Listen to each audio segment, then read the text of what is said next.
What is your name and what are you going to talk about today? My name is Mike Horn, and I'm here to talk a little bit about my religion, which is Zen Buddhism. Could you give us a Zen Buddhism 101? Zen Buddhism is about understanding your place in the world, if you like. The big question, why was I born and how do I relate to the world? Historically, Zen Buddhism is a form of Buddhism. The Buddha was born 2,500 years ago, roughly, having found for himself an answer to that big question.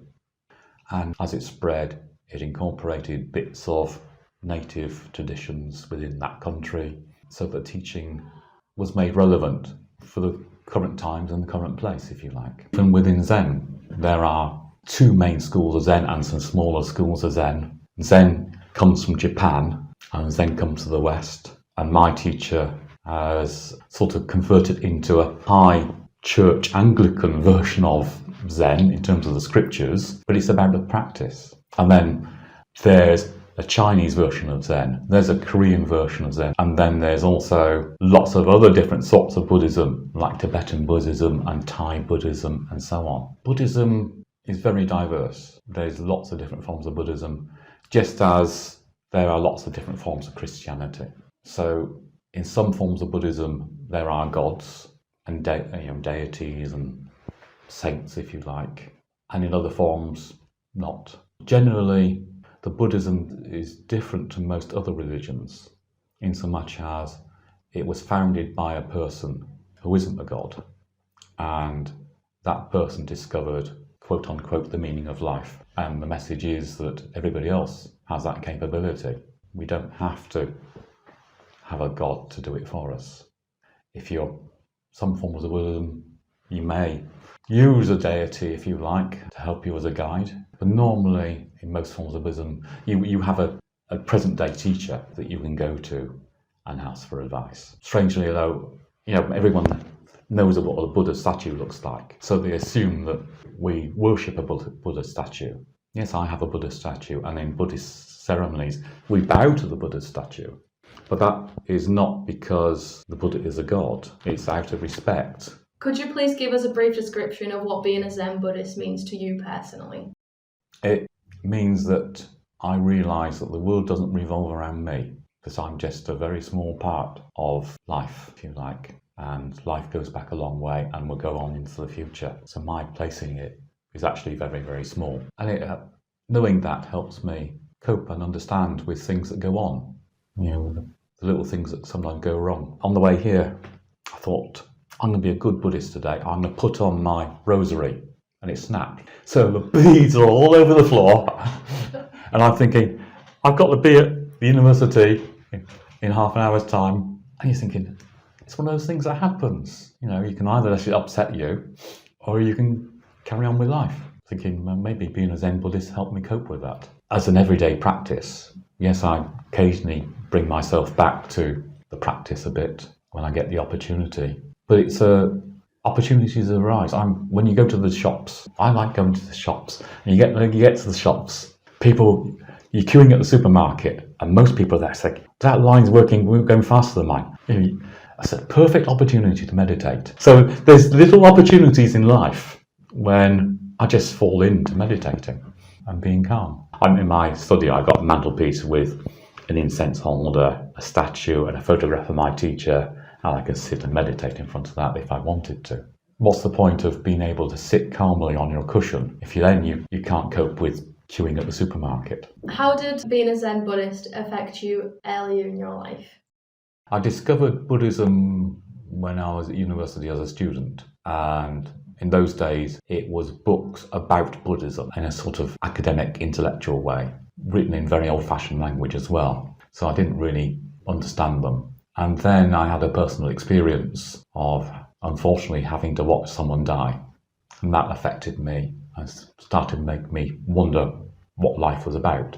And there's a difference, if you like, between reading about Buddhism and practicing Buddhism. And luckily, today, there's lots of teachers in the West who would teach all forms of Buddhism. So you can probably find a teacher who would teach something that will get through to you. And you can buy a book now written by Buddhists about how to practice Buddhism rather than just the history of it. I'm a lay Buddhist, so if I were to go to the monastery, then I would follow a monastic day of you get up, you do working meditation as they call it, you do meditation, you do walking meditation, you say scriptures when you have your meal. It's all about calming the mind and concentrating on what you're doing. So my family aren't Buddhists, so I would try and meditate from time to time.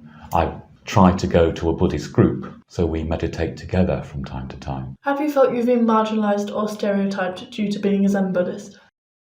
Occasionally, yes. I mean, people won't know I'm a Zen Buddhist necessarily, but most people don't consider, when I'm talking to you, I don't know what your religion is, and I don't know that I might have said something offensive to you. So, things like that do occur occasionally. Also, you self-discriminate in a way. The choice of things you do, you wouldn't choose to do something that went against your religious beliefs. So I wouldn't necessarily go and work in an abattoir. Also, I remember going into Tesco's one, and they had a book there. And they had in that book the Extreme Zen colouring book. I got really offended by that. Don't know why. As a Zen Buddhist, you shouldn't get angry, but it annoyed me. So I wrote to Tesco's saying, why are you selling this book? Would you sell an Extreme Islam colouring book? Wouldn't that be offensive?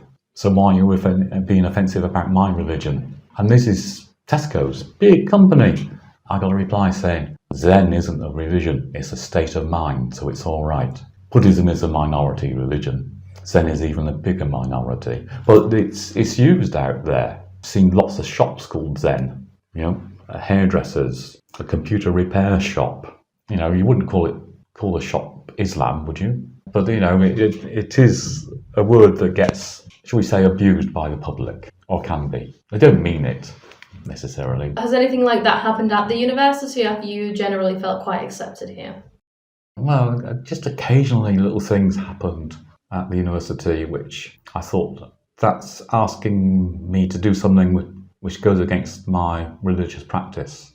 I remember we held a Vesak celebration. Vesak is the celebration of the enlightenment of the Buddha and the birth of the Buddha. And I got into the newspaper. So there's a picture of me in the newspaper at this celebration because I'd organised it. And a work colleague comes up and says, is that why you're fat? Because you're a Buddhist? Some forms of Buddhism. Buddhism has moved from country to country. So in India, often the Buddha was portrayed as a very thin person, an ascetic, who ate very little food as part of their practice. Whereas in China, to be overweight showed you were rich.